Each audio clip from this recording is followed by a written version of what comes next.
जय हिंद दोस्तों, आप सभी का स्वागत है हमारे YouTube चैनल टॉपर्स एकेडमी में। उम्मीद है आप लोगों का पेपर बहुत ही ज़बरदस्त जा रहा होगा, लेकिन हिंदी का पेपर देख करके एक बार आप सहम गए होंगे, क्योंकि पेपर लगभग हिंदी का बहुत ही बेहतरीन सबका जाता है, लेकिन इस बार बहुत से लोग धोखा खाए होंगे, क्योंकि पेपर का थोड़ा सा लेवल अलग रहा है। चलिए दोस्तों, शुरू करते हैं। आज आप लोगों का पहला जो क्वेश्चन है, पूछा था कि हलंत वर्ण कहलाते हैं। हलंत वर्ण क्या होते हैं? जो स्वर रहित व्यंजन होते हैं उसे हम हलंत वर्ण कहते हैं।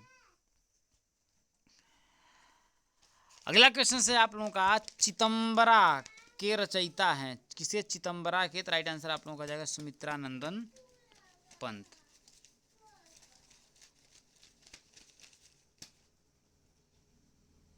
अगला क्वेश्चन है, थोड़ा धुंधला दिख रहा है, तो ये जो है आप लोगों का दोस्तों, अगर ध्यान दिया जाए तो देखिए बेर लग रहा है। ठीक, बेर का संस्कृत शब्द क्या होगा? तो आप लोगों का पहला ही हो जाएगा बदरी फलम। ठीक है, आम्रफलम आम का हो जाएगा, जम्बू के, ठीक है, तो बदरी फलम ही हो जाएगा। ठीक है, आगे बढ़ते हैं कि अशुद्ध शब्द की पहचान कीजिए। तो आपका प्रतिष्ठा होता है, आप लोगों का प्रतिष्ठ जो है आप लोगों का यहाँ पर अशुद्ध शब्द है। प्रभु, प्रभु, प्रभु में बड़ा ऊ की मात्रा है, ये भी आप लोगों का हो सकता है, लेकिन आप लोगों का जो राइट आंसर है सेकंड ही होगा, प्रतिष्ठ, क्योंकि प्रतिष्ठा होता है। अगला है कि य, र, ल और व व्यंजन है, तो सभी जानते हैं कि अंतस्थ व्यंजन है। तो आपके 5 बहुविकल्पी प्रश्नों में से कितने सही हैं, आप सभी कमेंट करके ज़रूर बताइएगा। चलिए दोस्तों, आगे बढ़ते हैं। अब बढ़ते हैं दोस्तों अति लघुत्तरी प्रश्नों की तरफ से। कह रहा है कि शुद्ध उच्चारण के प्रमुख तत्व कौन कौन से हैं? तो भाई सबसे पहले शुद्ध उच्चारण आप तभी करेंगे जब आप लोगों को स्वरों का जो वर्ण है, वर्णों के उच्चारण स्थान अच्छे से पता हो। ठीक, उच्चारण स्थान का आप लोगों को अच्छे तरीके से पता हो कि आपको का कौन सा उच्चारण होता है। ठीक,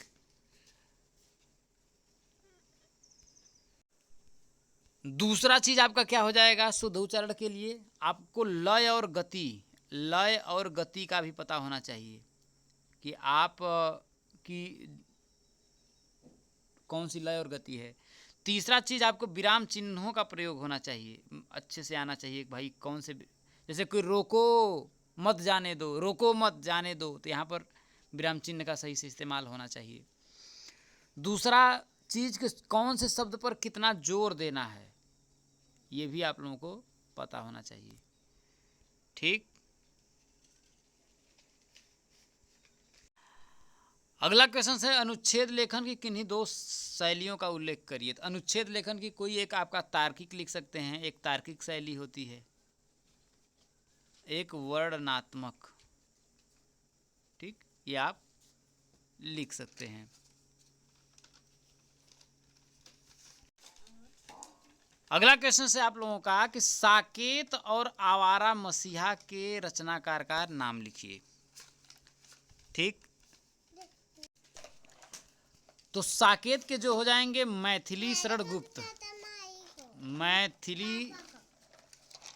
मैथिली शरण गुप्त हो जाएंगे, और आवारा मसीहा के विष्णु प्रभाकर। कौन हो जाएंगे? विष्णु प्रभाकर। ठीक, अगला क्वेश्चन है कि राजा मक्खी गेद शब्द को संस्कृत में, तो राजा को नृपः बोलते हैं, नृपः। मक्खी को मक्षिका बोलते हैं संस्कृत में, और गेंद को कंदुकम, कंदुकम। ठीक, नृपः मतलब राजा, मक्षिका मतलब मक्खी, और कंदुकम मतलब गेंद।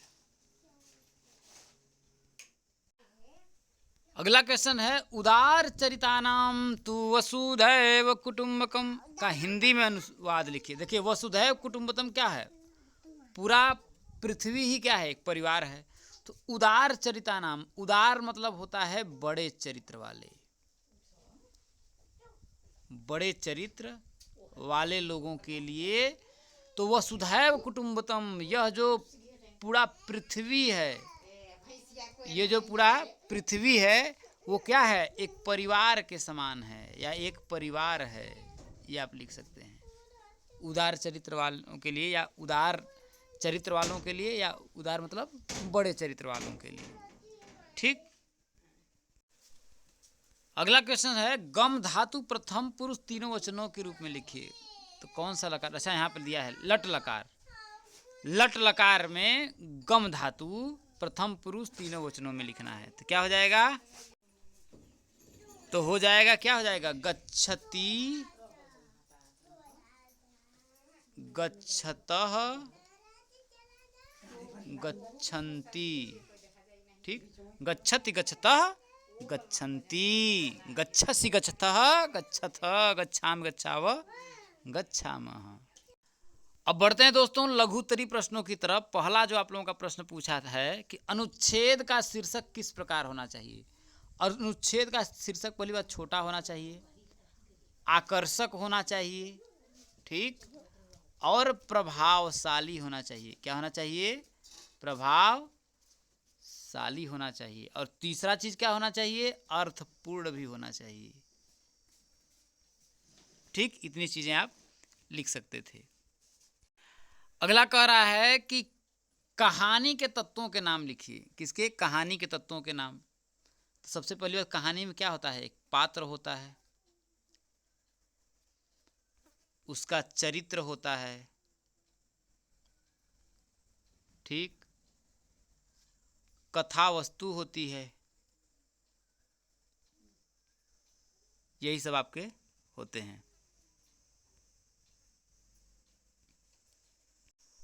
अगला क्वेश्चन है कि जीवनी और आत्मकथा में अंतर लिखिए। तो जीवनी, किसी भी व्यक्ति की जीवनी को कोई भी व्यक्ति लिख सकता है। जैसे जो एपीजे अब्दुल कलाम हैं साहब हैं, उनकी जीवनी जैसे अगर हम लिख देंगे तो वो उनकी जीवनी हो जाएगी। और आत्मकथा में क्या करता है कि लेखक, देखिए जीवनी में लेखक दूसरे की जीवनी को लिखता है, और आत्मकथा में जो होता है खुद की जीवनी को लेखक लिखता है। यही दोनों में अंतर है।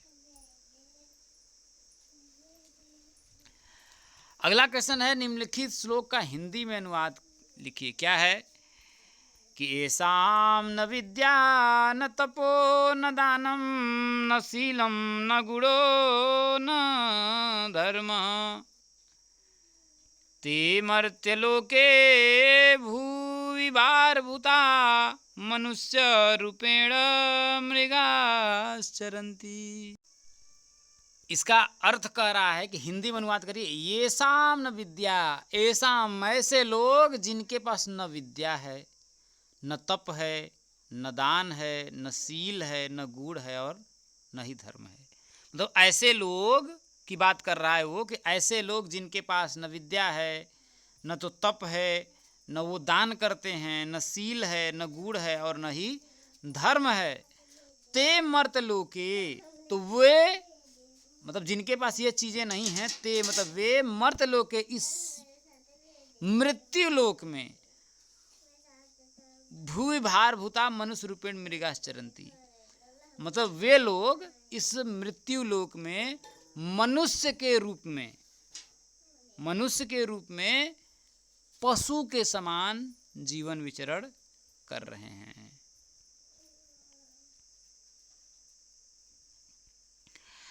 अगला क्वेश्चन है, कविता पठन की प्रमुख विधियों का वर्णन करिए।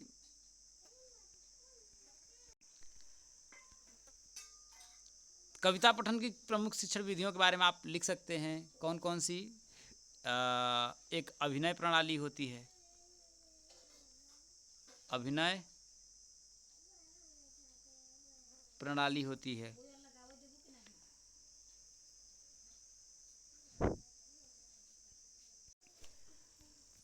और लिख सकते हैं आपका व्याख्या विधि होती है,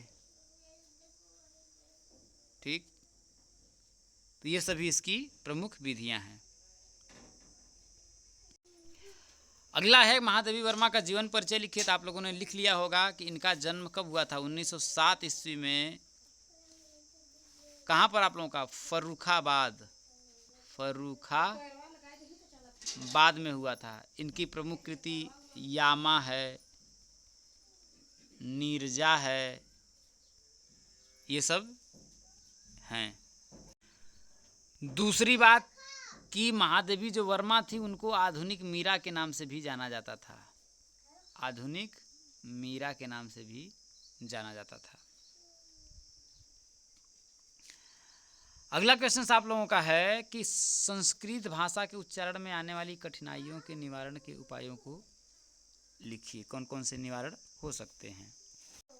तो सबसे पहले संस्कृत उच्चारण में सबसे पहली बात व्याकरण का उनको ज्ञान होना चाहिए, व्याकरण का अच्छे तरीके से पकड़ होना चाहिए, और सस्वर वाचन, सस्वर वाचन का क्या करना चाहिए? अभ्यास करना चाहिए, और कठिन जो शब्द हैं उनका भी अभ्यास करना चाहिए।